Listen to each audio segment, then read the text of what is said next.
continuamos en Proyecto Federal. Ustedes saben, los temas que nos ocupan, sí, también muchas veces generan preocupación, ¿no? El tema del nivel de endeudamiento y Fondo Monetario Internacional. Bueno, vos prometiste antes del corte, o sea, acá la licenciada, muy guapa, dijo, después del corte te doy la respuesta. Estamos esperando la respuesta. Bueno, estamos muy jugados con la deuda como país. La capacidad que tenemos de pagar la deuda que tenemos es poca y los vencimientos que tenemos están muy concentrados en el próximo gobierno. Digo, solamente al fondo hay que devolverle casi 50.000 millones de pesos. Eso es más o menos lo que tenemos de reservas en dólares en el Banco Central. Se supone además que esos dólares el gobierno los va a gastar para pagar otra deuda en estos meses y para pagar intereses y para financiar sus gastos. Sin contar la deuda de las LELIQ, ¿no es cierto? Sin contar la deuda del Banco Central. Sí, el gobierno que venga va a tener que afrontar pagos muy altos en dólares y el préstamo del fondo se va a ver acabado. Con lo cual, o va a tener que seguir sometiéndose a los pedidos de política monetaria del fondo para que el fondo le siga prestando, o va a depender de que los mercados le presten, lo cual va a ser difícil porque vas a estar justamente con muy poca capacidad de pago. Y si yo ya sé que vos te quedaste sin trabajo, no pagaste el alquiler, no te voy a dar otro préstamo más. Salvo que tenga un interés político, que es el que puede tener en fondo, con lo cual vas a estar muy ajustado, no vas a tener quien te preste y vas a tener que pagar mucho. Por eso es que muchos economistas, no solamente del ala opositora, sino también más cercanos al gobierno, están hablando de un posible default o, en el mejor de los casos, una reestructuración, que es un default pero ayornado. Me junto antes de no poder pagarte y te digo, mira, no te voy a poder pagar, arreglemos o patear algo. el default, patear el default. ¿Qué hace? A ver, una empresa en el sector privado, ¿hace el concurso preventivo o hace el concurso privado? El concurso privado es decir, hay una ruptura en la cadena de pagos y te pongo estas condiciones porque no queda otra. Y es así, ¿no? Exactamente, a eso es lo que posiblemente vamos y yo como economista todos los días me pregunto cómo hacemos para evitar eso y hoy no tengo una respuesta. La verdad es que la deuda se salda creciendo, se salda generando recursos de pago, no hay inversiones que nos vayan a dar los dólares en el corto plazo para poder pagar la deuda, la economía no está creciendo y no va a crecer en los próximos años, estamos complicados y muy sometidos a lo que el fondo quiere hacer con nosotros ahora. Muy pequeñito que me respondas, por favor, Mara, es, el Fondo Monetario Internacional se dice que está desfinanciado. ¿Es real o no? El Fondo Monetario Internacional ha puesto muchísimo de su capacidad prestable en Argentina, en un país que el propio fondo, que los propios técnicos del fondo dicen que es muy vulnerable y es riesgoso, que la posibilidad de repago de esa deuda es aceptable, pero con mucho riesgo. Es decir, cualquier pequeño cimbronazo hace que Argentina no le pueda devolver el fondo. Y el fondo ha prestado un cuarto de sus recursos a Argentina en el mayor préstamo probablemente de la historia del fondo, quizás quitando Grecia, donde había además otros acreedores.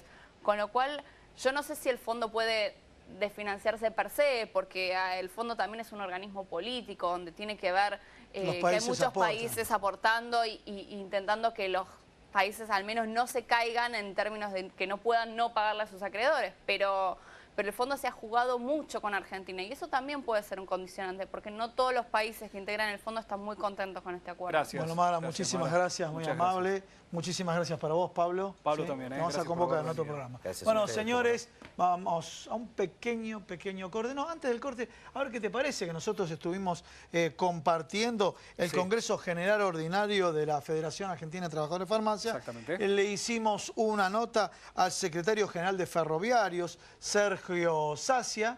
Si les parece, escuchamos la nota y después de la nota el corte y una nueva entrevista.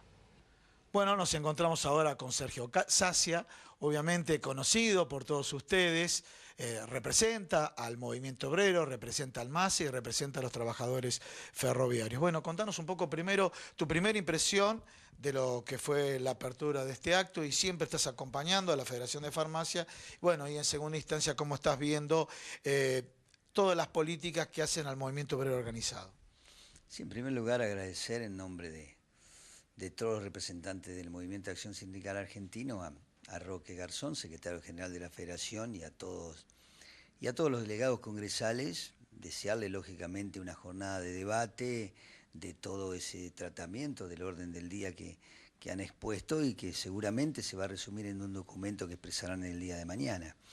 La realidad es que la realidad general, llamémosle del mundo del trabajo, a nada escapa y a nadie escapa la situación real y difícil que está viviendo gran parte del mundo del trabajo, gran parte de gente y trabajadores que se han quedado sin empleo, y las políticas lógicamente económicas y sociales que está llevando adelante el gobierno, que está impactando fuertemente sobre los sectores más vulnerables, ni que hablar con los jubilados y los sectores que han perdido empleo, principalmente la industria nacional. El desafío hacia adelante, el gobierno tiene claramente cuáles son sus políticas, el desafío hacia adelante está, lo he dicho en alguna otra oportunidad, el movimiento obrero.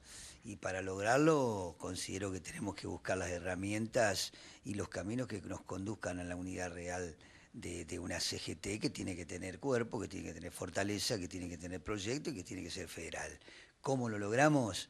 En este mosaico disperso que tenemos hoy en el movimiento sindical argentino, difícil. Yo creo que lo primero que hay que hacer es dejar de hablar entre compañeros o criticar a compañeros públicamente. Segundo, en priorizar las coincidencias por sobre las diferencias.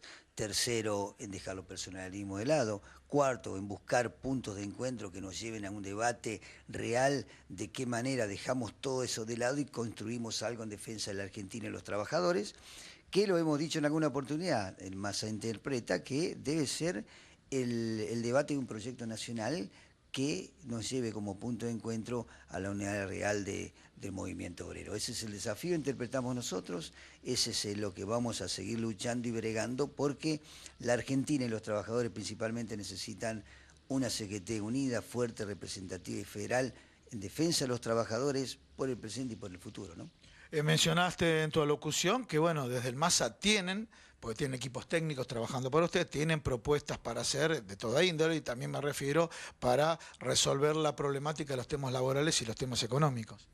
Nosotros venimos elaborando desde hace tiempo, sí, proyectos y propuestas concretas en lo que abarca las distintas actividades, ya sea la industria nacional, ya sea los sectores de la metalmecánica, el sector del transporte, el sector de la educación, de la salud, pero también seguramente otros espacios lo tienen.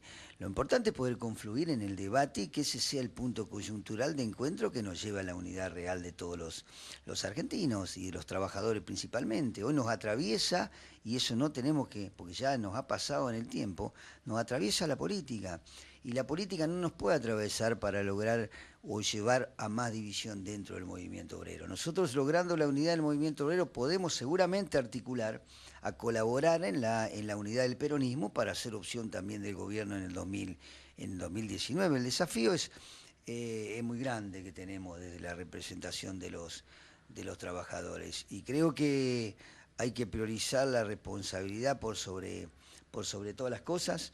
El paradigma de la función real que tiene que tener, a mi humilde entender, el movimiento obrero ha cambiado hoy respecto de otros tiempos. Esto no significa que hay que abandonar la lucha, todo lo contrario, pero sí hay que ser capaces de elaborar una propuesta con una agenda programática que nos lleve al debate, al diálogo constructivo con los actores sociales, con el gobierno nacional, presentando proyectos de ley al Parlamento, con el sector empresario, pero lógicamente también teniendo un plan de acción paralelo que, si no se logran los objetivos, llevar adelante las medidas que constitucionalmente tiene el movimiento obrero, ¿no? Escuchamos de distintos dirigentes gremiales la palabra unidad del movimiento obrero y vemos que desde el MAS ustedes trabajan con mayor profundidad diciendo tenemos que encontrar los puntos de coincidencia. En este escenario político y económico, ¿visualizás ya algunos puntos de coincidencia en gran parte del movimiento obrero? Muchísimos. Eso es lo que por ahí paradójicamente no logramos entender. Cuando hacemos el diagnóstico de lo que nos pasa, yo creo que la inmensa mayoría de la representación sindical de los trabajadores se coincide. La interpretación de cómo hacemos hacia adelante para lograr una unidad y qué es lo que tenemos que hacer. Nosotros decimos que debemos debatir un proyecto nacional que abarque y pueda llevar al diálogo y al debate de cada una de las problemáticas que tenemos. Yo creo que el no por el no mismo o el oponerse o por oponerse directamente sin propuestas, es actuar con un movimiento obrero a la defensiva. Yo creo que nosotros tenemos que ser capaces de actuar a la ofensiva, promoviendo propuestas de, por ejemplo, lo que se debate todos los días y lo que ha afectado más al mundo del trabajo.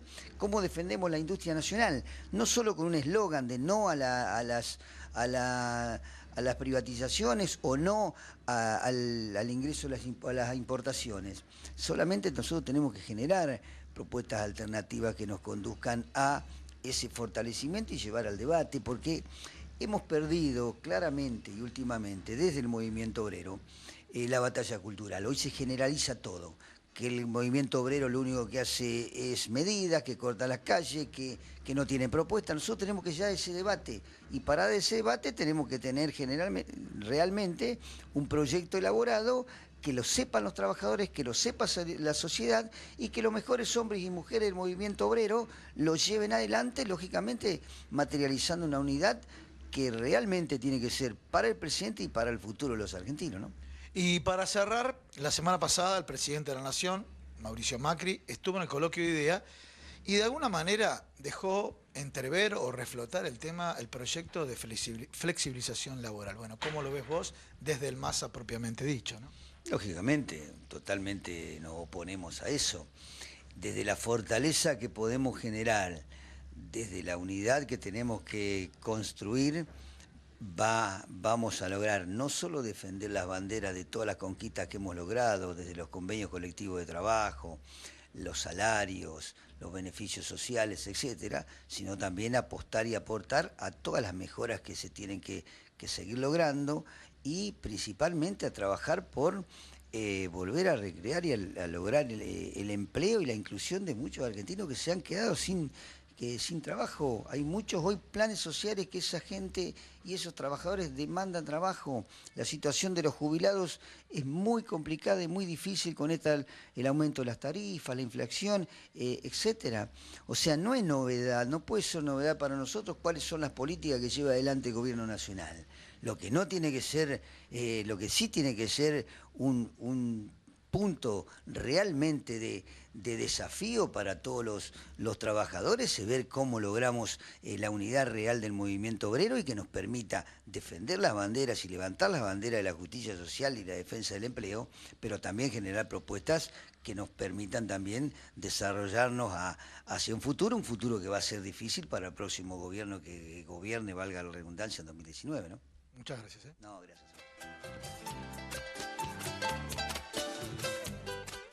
Federación Argentina de Trabajadores de Farmacia, 70 años en defensa de los derechos del trabajador del sector, comprometidos con la formación de nuevos líderes sindicales.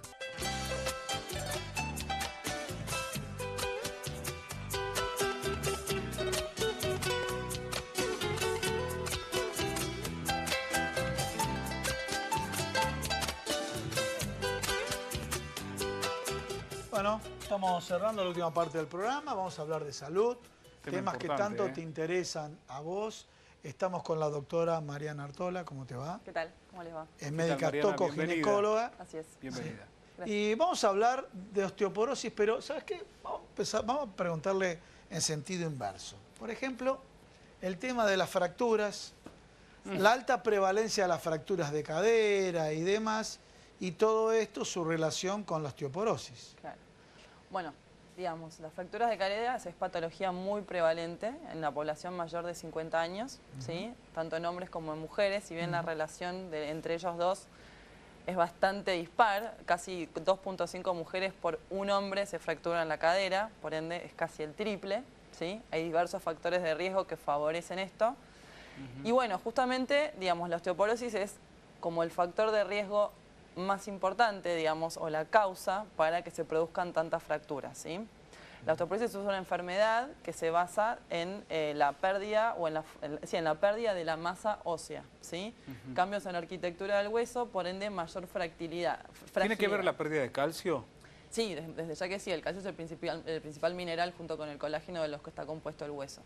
Entonces, toda esta fragilidad que conlleva la osteoporosis, obviamente aumenta el riesgo de fracturas, digamos, de las fracturas, ¿sí? Sí. La de cadera, una de ellas, las vertebrales, y bueno, y otros que son un poco en menor porcentaje. 50 años muy joven, ¿no? Porque vos dijiste A partir de los 50 50. años, A ver, sí. En las mujeres principalmente. algunos que en estamos los- muy cerca de esa En las de esa mujeres, edad. en los hombres un poco más grande, a partir de los 65, 70.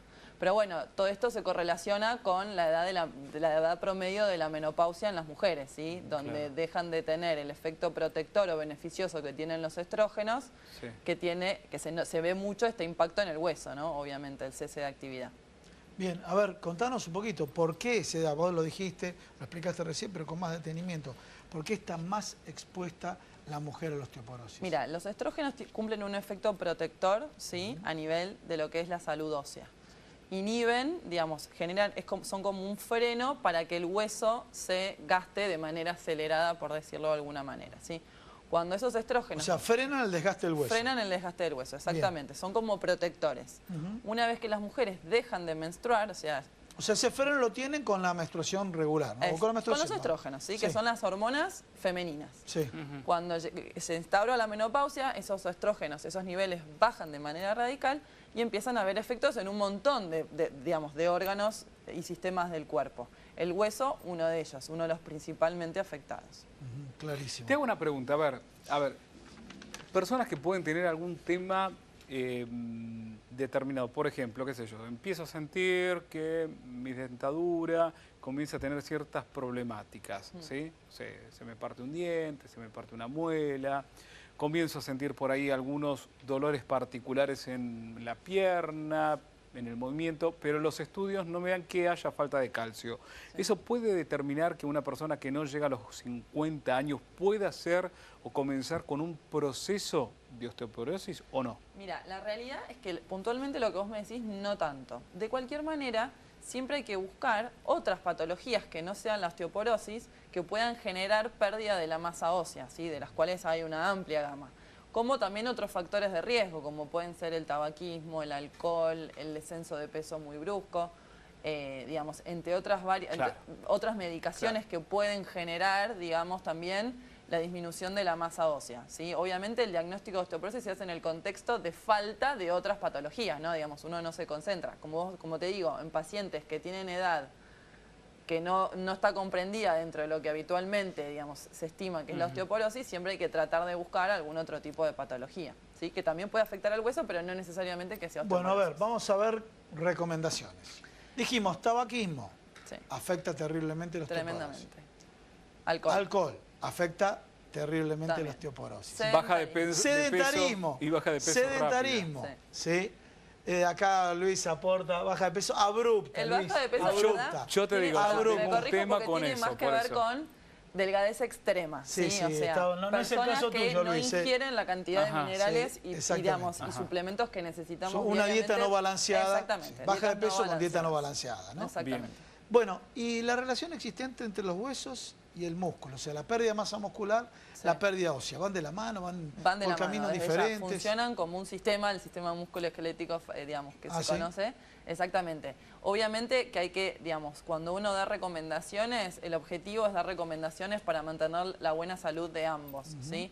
Cuando hablamos del hueso, hablamos de la ingesta de calcio, vitamina D, un montón de, Bien. digamos, todos los minerales que ¿Son? favorecen a que el hueso mantenga la mejor masa ósea o la masa ósea más óptima posible. El músculo es el otro factor tan importante porque son un conjunto. Una masa muscular disminuida o débil favorece caídas, por ende también fracturas, ¿me explico? Entonces es un sistema al que tenemos que apuntar cuando hacemos recomendaciones. Por eso también las recomendaciones en este contexto son también de la ingesta de proteínas, de 1 gramo de proteína por kilo por día, ¿sí? De las personas. O sea, no olvidarse de todo esto en la dieta. Una persona que, a ver, se le diagnostica osteoporosis, pero también tiene sobrepeso. Sí. Es decir, es una persona con sobrepeso u obesidad. Sí. ¿Qué complicada, pasa en ¿no? este caso? Siempre la recomendación es, digamos, tratar las dos patologías, son dos patologías distintas que Claro, van en conjunto, claro. ¿no? Digamos, siempre la recomendación es tratar las dos. Para la osteoporosis en sí, digamos, hay que ver qué factores de riesgo tiene esa persona que es obesa también, más allá del sobrepeso, ¿sí? Porque son todas cosas que en general siempre terminan en lo mismo. La actividad física, vuelvo a decir, a cualquier edad, digamos, obviamente no vamos a recomendar la misma actividad física en diferentes etapas, rangos etarios, pero la actividad física, fomentarla siempre desde la adolescencia, porque es el periodo de edad en el cual más se genera, digamos, se fortalecen los huesos, ¿sí? Lo que no se, la masa ósea que no se gana en ese momento, no se recupera más adelante. Bien, y vamos al tema de las vitaminas, ¿no es cierto? Me imagino que acá la vitamina D, ¿no? Por supuesto. La vitamina D. Pero la pregunta es si ahí vamos a entrar aquello en este exceso de comunicación, de mensajes publicitarios, sí, ¿no? De comunicación de mensajes publicitarios, y te promueven que por venta libre compres un montón de productos que tienen vitamina D, que tienen calcio y demás. Como profesional, ¿cuál es tu recomendación? Porque en definitiva, un día que yo caí en la misma trampa, digo, ¿no será que estoy tomando más de lo que tengo que tomar? Bueno, ¿cuál es tu consejo como profesional médica? Siempre la recomendación es el adecuado suplemento de calcio y de vitamina D, ¿sí? El calcio lo podemos suplementar en la dieta con la adecuada ingesta. Sí, la leche en sí, por sí sola, los lácteos en general son los que más contenido de calcio tienen, ¿sí? La leche sola en general no suele ser suficiente. Se recomienda la ingesta de calcio, de queso, de yogur, todo esto, los fortificados que tienen como un 50% más de lo que tienen los que no están fortificados son los que más recomendamos, ¿sí? Se supone que se debiera consumir 1 gramo de calcio por día, ¿sí? En cuanto a la vitamina D, si bien es un poco más difícil con la dieta sola suplementarla, ¿sí? Nosotros normalmente lo tenemos en la piel y se activa con la exposición al sol. Siempre se recomienda en pacientes mayores de 50 años, ¿sí? Una exposición durante la época del invierno, ¿sí? De media hora más o menos por día, y en el verano 15 a 20 minutos en horarios digamos, no peligrosos, entre las 8 y las 11 de la mañana o después de las 4 o 5 de la tarde, ¿sí? Correcto. Ahora, vos hacías mención sobre este tema que es muy importante, pero ¿qué pasa con aquellas personas, por ejemplo, que consumen, como decía Gustavo, y piensan que a través de ciertos productos que se comercializan, se publicitan, terminan adoptando, como diciendo, con esto estoy cubierto? ¿Y eso es errado o no es errado? La verdad es que depende de qué producto estemos hablando, ¿sí? O sea, en general, niveles tóxicos de vitamina D es muy difícil, digamos, son niveles demasiado altos que es muy difícil que se alcancen. De cualquier manera, hay formulaciones que se prescriben, ¿sí? Que son las que son en las que se sabe, hay estudios hechos que se sabe que están formuladas justamente para alcanzar las metas establecidas, ¿sí? O sea, estamos hablando de medicación prescripta. Bien. Perfecto. Bueno, muchísimas gracias, por haber venido al programa. Yo le propongo a ustedes, vamos un pequeño corte, no te vayas. Quédate para la última parte de Proyecto Federal.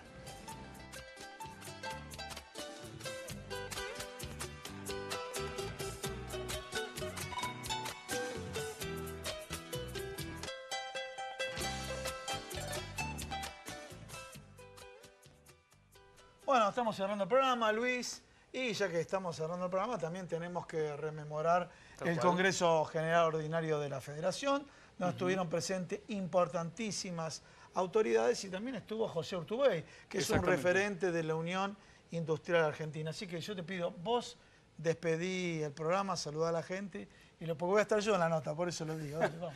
Va a estar Gustavo en la nota junto, como bien decía José Urtubey. Nosotros a ustedes les agradecemos, como siempre, todas las semanas por elegir este programa que es Proyecto Federal, el programa de la Federación Argentina de Trabajadores de Farmacia, donde encontrás de todo, actualidad política, económica, gremial, de salud, todo lo que es actualidad. Pero bueno, nos vamos con la nota, Gustavo. Dale, vamos. Adelante. Bueno, estamos ahora con José Urtubey, dirigente de la Unión Industrial Argentina. José, bueno, contanos un poco, hiciste referencia en la apertura del acto, lo que ha generado la política de importaciones descuidando el mercado local. Y bueno, ¿cómo lo ves como dirigente industrial?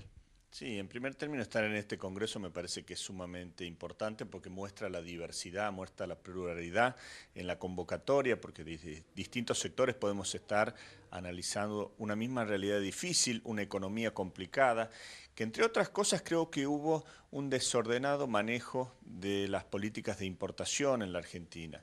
De importación por un lado y de integración regional e internacional por otro. Y esto lo digo porque me parece que hubo una equivocación al abrir indiscriminadamente en el año 2016, 2017, las importaciones en un momento en el que el mercado interno venía comprimiéndose, sin entender que muchas veces cuando son bienes de uso directamente, lo que están afectando es el empleo argentino. Por eso es lo que yo en su momento veníamos diciendo y lo sigo insistiendo, tenemos que hacer una administración inteligente del comercio, tanto internacional como el comercio interno.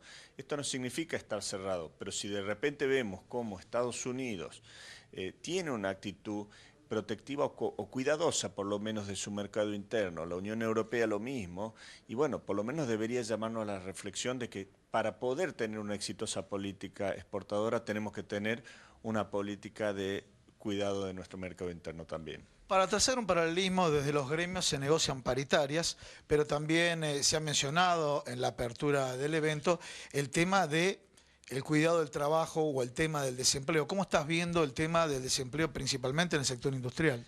Con muchísimos desafíos. En primer término, por la irrupción de la tecnología, las nuevas tecnologías, la digitalización, la globalización han puesto en jaque a los modelos establecidos que teníamos nosotros como parámetros en lo que hace al empleo. Ahí hay un primer desafío. Si a eso le sumamos que creo que también hay que buscar que los modelos económicos contemplen, justamente sabiendo que todavía somos una economía en vías de desarrollo, contemplen los disparadores que permitan superar este desafío que se da en el mundo y por otro lado también superar los desafíos que se dan internamente. Todavía percibo en algunos sectores que se vive una cierta, desde la política, una cierta antinomia o buscar una cierta antinomia entre lo que es el empleo y el empleador y el trabajador, y ahí es donde creo que tenemos que trabajar en conjunto para empezar a mostrar un modelo que nos incluya a todos y que nos permita superar estos desafíos en conjunto.